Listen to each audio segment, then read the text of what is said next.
Guys, welcome back to TTDP blog.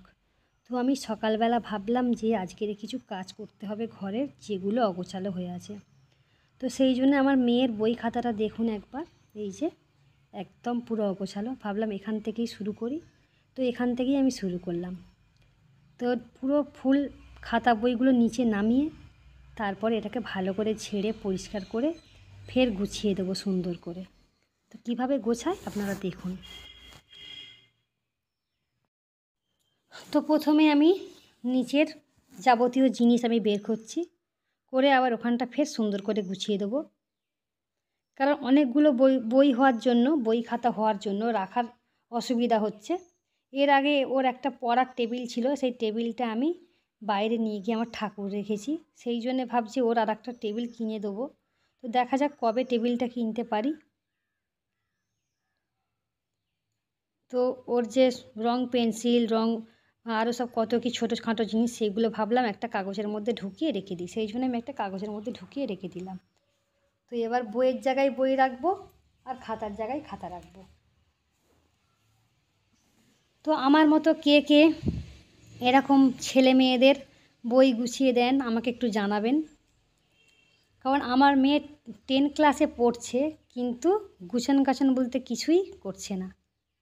অনেক করে শেখানোর চেষ্টা করি যে মানু একটুখানি গোছানো শিখতে হবে, নিজের কাজটা নিজেকে করতে হবে, কিন্তু আমার মেয়ে শুনছেই না কোনো কথা। বই ফেলে রেখে চলে যায়, জামা কাপড় ফেলে রেখে চলে যায়। তো অনেক করে শেখানোর চেষ্টা করছি যে নিজের কাজগুলো এবার নিজেকে করতে হবে। মা কতদিন করবে, তাই না? তো আমরাও তো এক সময় তো আমরাও তো শিখেছি, নয়? মা বলে বলে বলে বলে আমাদেরকেও তো শিখিয়েছে।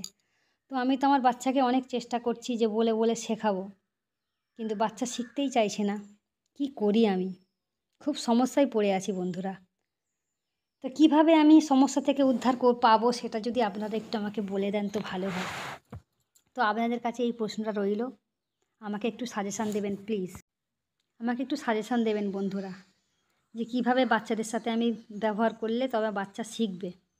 তো আমি তো অনেক বলে বলেও করতে পারছি না, যে মানুষ শেখ শেখ শেখ, তোরই ভালো, পরবর্তী সময় তুই কোথাও গেলে ঠকবি না।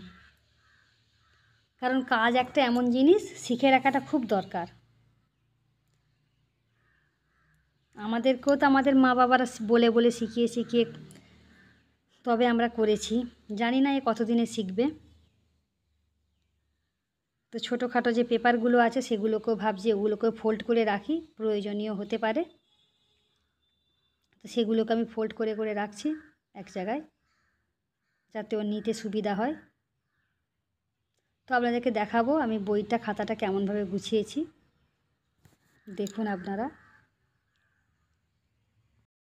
এই যে ওপরের বই খাতাটা এরমভাবে গুছিয়ে রেখেছি, খাতাগুলো এক ধারে আর বইগুলো এক ধারে, নিচের বইগুলো এক ধারে তো রেখে দিয়েছে। তো বন্ধুরা, আমি একটা কালকের আমার কাছে একজন এসেছিলো, প্লাস্টিকের আমি কটা ডিব্বা কিনেছি। আর এই যে গণেশ ঠাকুরটা ওর বাবা এদিকে লাগিয়ে রেখেছে।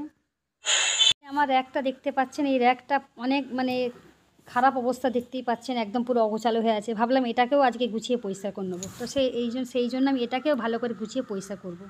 আমি নিচের জায়গাটা ভালো করে গুছিয়ে নিয়েছি, পেপার বিছিয়ে ভালো করে গুছিয়ে নিয়েছি, দেখতেই পাচ্ছেন।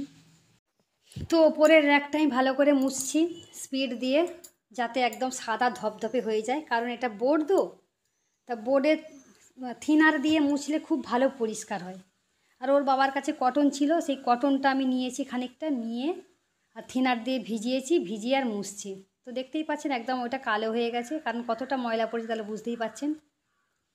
তো অনেক দিন থেকে ওর বাবা বলছে যে র্যাকগুলো ভালো করে মুছে পরিষ্কার করে ভালো করে গুছিয়ে নাও, কারণ খুব খারাপ লাগছে দেখতে। বাড়ির একটা লোকজন আসুক যাই আসুক, ওই র্যাকটার দিকে লক্ষ্য গেলে বলবে বাবা কতদিন ধরে পরিষ্কার করেনি।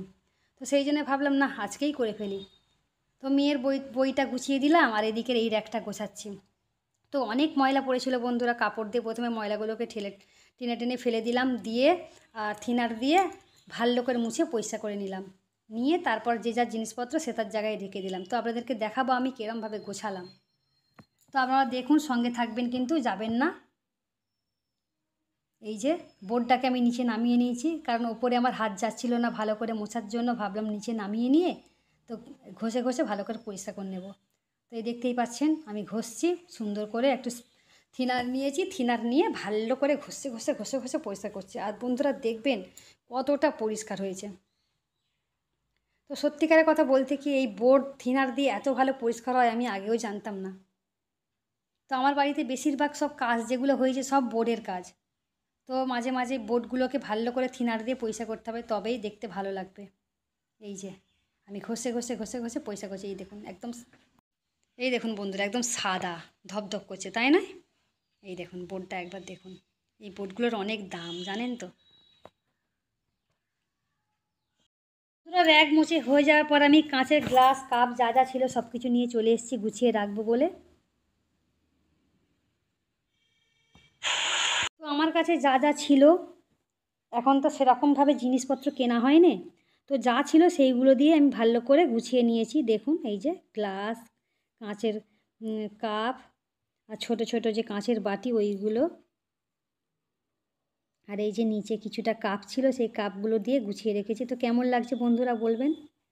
তো এখনও পর্যন্ত যারা আমাকে বন্ধু করেননি প্লিজ তাদেরকে আমি রিকোয়েস্ট করব যে আমাকে যেন বন্ধু করে নেয়, আমার পাশে যেন থাকে, বেল বাটনটা দাবিয়ে দেবেন, দিলে আমার নোটিফিকেশান আপনাদের কাছে পৌঁছে যাবে।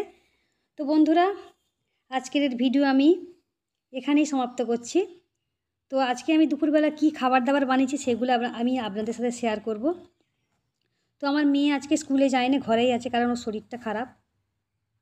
মেয়ে স্কুলে যায়নি, শরীরটা খুব খারাপ। তো তাই জন্য মেয়েকে বললাম যে ঠিক আছে আয় তাড়াতাড়ি ভাত খেয়ে নে রেস্ট কর। তো এই যে ডাল বানিয়েছি, আলু ভাজা বানিয়েছি, মাছের ঝাল, চিচিঙে ভাজা, কুঁদরি ভাজা, এইটুকু দিয়ে ওকে আজকে খেতে দিয়েছি।